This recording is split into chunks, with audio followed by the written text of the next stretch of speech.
So, you may love the man, you may hate him, but the fact is, President Trump has been dealt the worst hand of any incoming US president in history.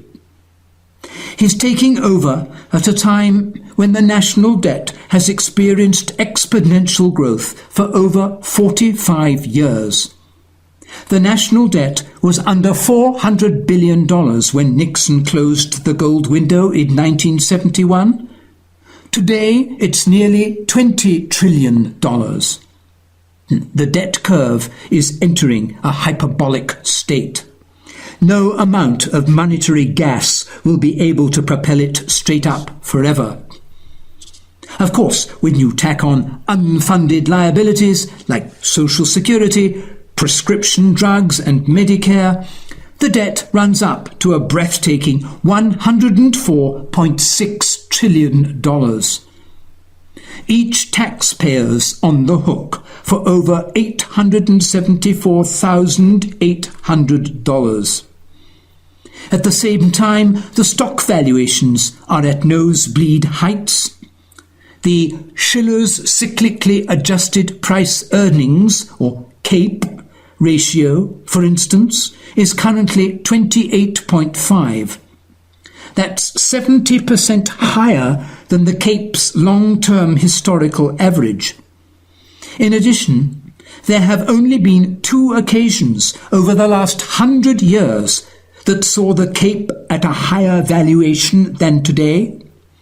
One was during the late 1920s, right before the stock market crash. The other was the late 1990s, just prior to the popping of the internet bubble. Similarly, the Buffett indicator, which is a ratio of the total market capitalization over gross domestic product, also shows that stocks are significantly overvalued. The ratio currently stands at about 126%. A fair valued market is a ratio somewhere between 75 and 90%. Anything above 115% is considered significantly overvalued.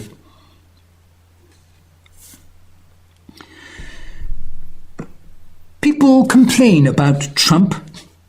They've been focusing on one of his seemingly crazy ideas, temporarily closing US borders to refugees from nations with large Muslim populations. Which is a perfectly understandable thing to resist, because, yes, it's a pretty silly idea. But why haven't they paid similar attention to how they've been lied to for years on both the economy and on Syria, on how Obama became the drone king, and how many innocent people lost their lives because of that?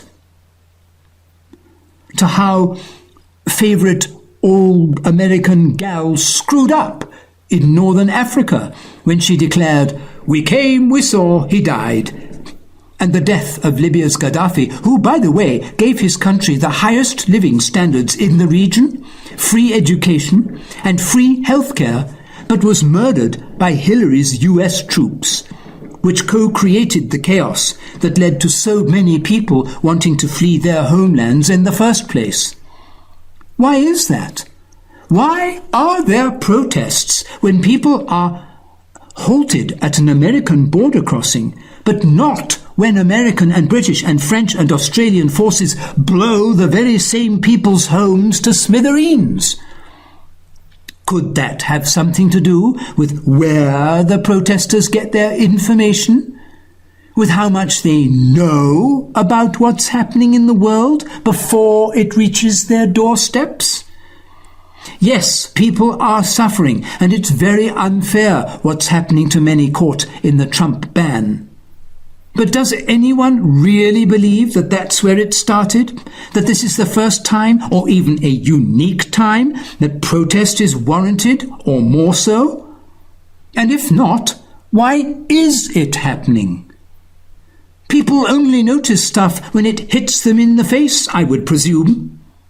But who among the protesters would volunteer to agree that they live their lives with blinders on?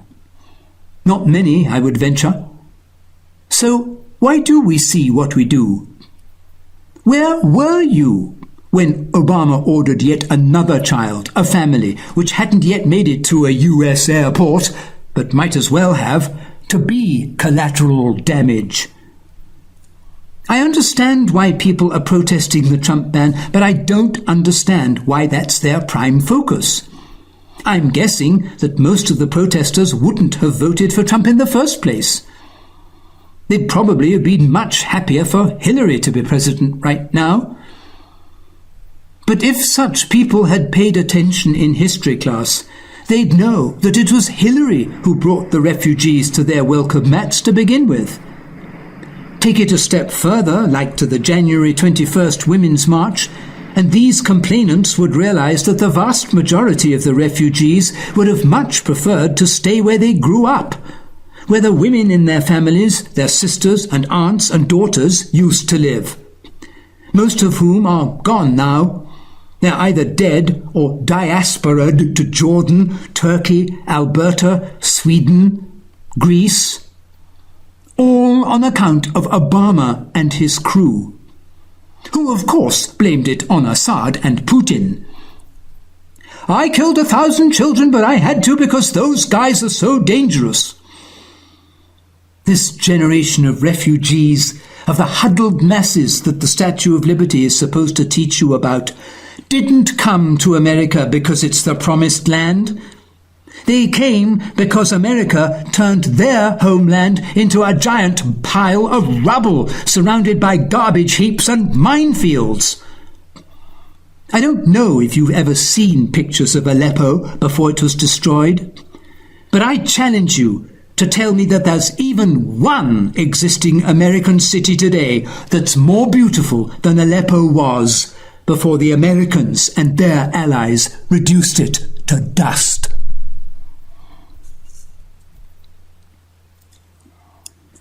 You probably heard the story. The leader of a mosque in Dearborn has confirmed that a man who claimed his mother died in Iraq after being barred from returning to the United States under a ban instituted by President Trump last weekend lied about when her death occurred.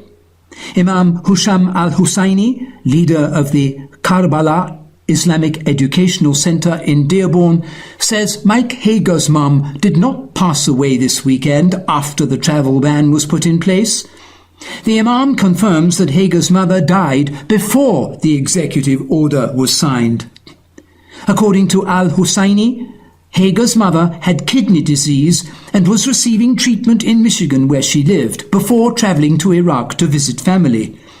The Imam said she passed away on January the 22nd, 2017, 5 days before President Trump instituted the travel ban.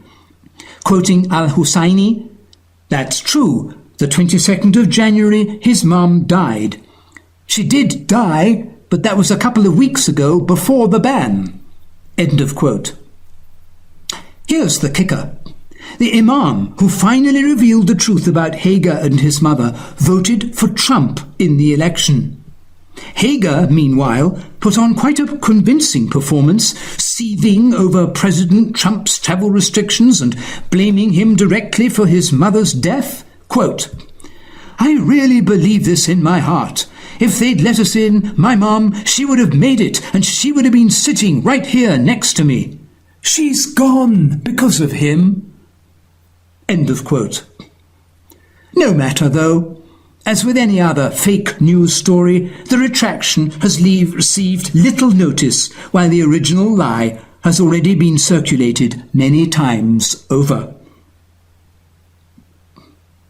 Nebraska Senator Ben Sasse found proof that protesters outside the Supreme Court were ready to protest any nominee President Trump picked for the land's highest court.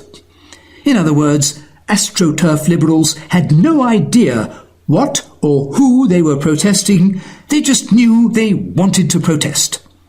Sasse posted a picture on social media that shows protesters holding up a pre-printed placards that said, "Stop," with a large blank space below so they could write in the name of whoever Trump nominated on their signs after the announcement was made. Charming.